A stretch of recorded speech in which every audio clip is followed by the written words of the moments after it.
El movimiento sindical en el mundo surge a raíz de la explotación que se daba desde los diferentes escenarios laborales, dando paso a las violaciones de los derechos de los trabajadores, surgiendo de esta manera la defensa y la protección de los obreros, buscando velar por el respeto a la vida y las garantías universales. En 1886, un grupo de trabajadores de Estados Unidos llevaron a cabo una serie de huelgas en reclamo de mejores condiciones laborales. Estos sindicalistas anarquistas fueron ejecutados ese mismo año. El 1 de mayo se conmemora en todo el mundo el Día Internacional del Trabajador en homenaje a los llamados mártires de Chicago.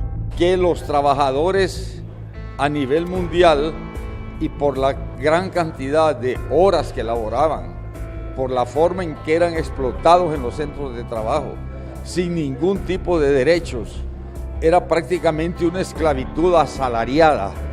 Cuando los patronos se negaban, empezaban las huelgas. Corrieron las huelgas por toda Europa, corrieron los asesinatos por toda Europa, por toda América.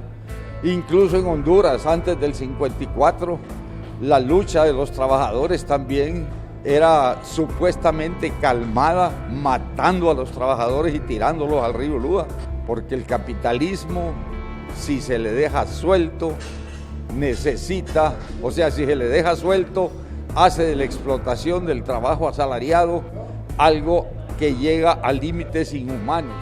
En Honduras los movimientos sindicalistas surgen desde 1869, donde el sector minero que vivía en extrema miseria da origen a los primeros movimientos huelguísticos y las primeras organizaciones de carácter obreros en el país, cuya respuesta estatal fue de represión y cárcel a los trabajadores. A lo largo de los años, diferentes eventos de la historia han marcado estos movimientos obreros y uno de los más fuertes se dio en 1954, donde un grupo obrero se mantuvo 69 días en huelga. En este periodo se movilizaron a grandes segmentos de la clase trabajadora, estudiantil, así como artesanos y sectores del pueblo no organizado. Se reconoce esta huelga como una de las más importantes de la historia del movimiento obrero hondureño y centroamericano. Entonces, para estos 1 de mayo y todas estas fechas, precisamente se recuerda eso, pero lo que sí es necesario decir es que mientras existe el capitalismo, es necesario que la clase trabajadora siga luchando, porque hoy que la humanidad llega a más de 8.000 millones de habitantes, estamos hablando de que 6.000 millones están en estado de pobreza. Y eso se debe fundamentalmente al sistema capitalista, que impide la sindicalización, que impide que el Estado tenga empresas, por ejemplo, de servicios públicos, que quiere privatizarlo todo. Sin embargo, para algunos sectores, las organizaciones gremiales de trabajadores han perdido el rumbo porque se han politizado y hoy en día no cumplen con las expectativas para las cuales fueron creadas, aseguran empresarios.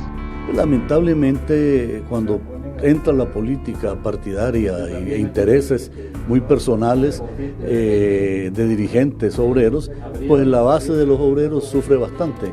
En el mundo entero, especialmente aquí en Centroamérica, cada día los sindicatos se vuelven menos influyentes en las grandes decisiones de sus países. Se han desconectado con sus bases, realmente porque no representan los intereses propiamente de las bases. Ellos tienen que rescatarlo y ojalá que lo rescaten. Hacemos voto por eso. Pero sí hay un deterioro en el sindicalismo y hay otras alternativas como el solidarismo y otros temas laborales que permiten al obrero poder desarrollarse y protegerse debidamente, porque eso debe ser la función del sindicato, protegerse, negociar permanentemente con la empresa. Es cada vez más frecuente ver a los políticos participando de las marchas de los trabajadores. Para algunos analistas, esto se debe al vacío que van dejando esas organizaciones obreras, abriendo espacio a este grupo. Y muchos ciudadanos que no tienen trabajo, que no están sindicalizados, muchos jóvenes excluidos, mucha población de la economía informal, y aún esos trabajadores se sienten más representados en el discurso de un partido político o de un candidato que del mismo sindicalismo. Entonces eso hace que ese espacio se adquiere esas características. No, es que el sindicalismo tiene enormes desafíos más allá de su discurso. Creo que en su discurso debe tomar el tema de la democracia, el tema de los derechos laborales, recuperar el tema de los desempleados, plantear demandas de la economía informal, de la protección social y la seguridad social, pero también banderas democráticas como la transparencia, la lucha contra la corrupción, las reformas electorales. Ese espacio no lo está cubriendo el sindicalismo y por lo tanto lo deja vacío a otros actores. Entonces el reflejo de la marcha del 1 de mayo es solo el reflejo de la pérdida de espacio del sindicalismo en la sociedad, que está siendo llenado por ONGs, por individuos y por partidos. A mediados del año pasado, los diferentes movimientos obreros se unieron para crear el Instituto Sindical Unitario de los Trabajadores de Honduras. La iniciativa surge del desgaste y debilitamiento del movimiento social organizado, por lo que consideran que se debe recobrar la beligerancia que ha caracterizado a estas organizaciones. Desde Notifide le invitamos a fomentar una cultura de paz. Con imágenes de Ludin Durón les informó Delerita. Presente.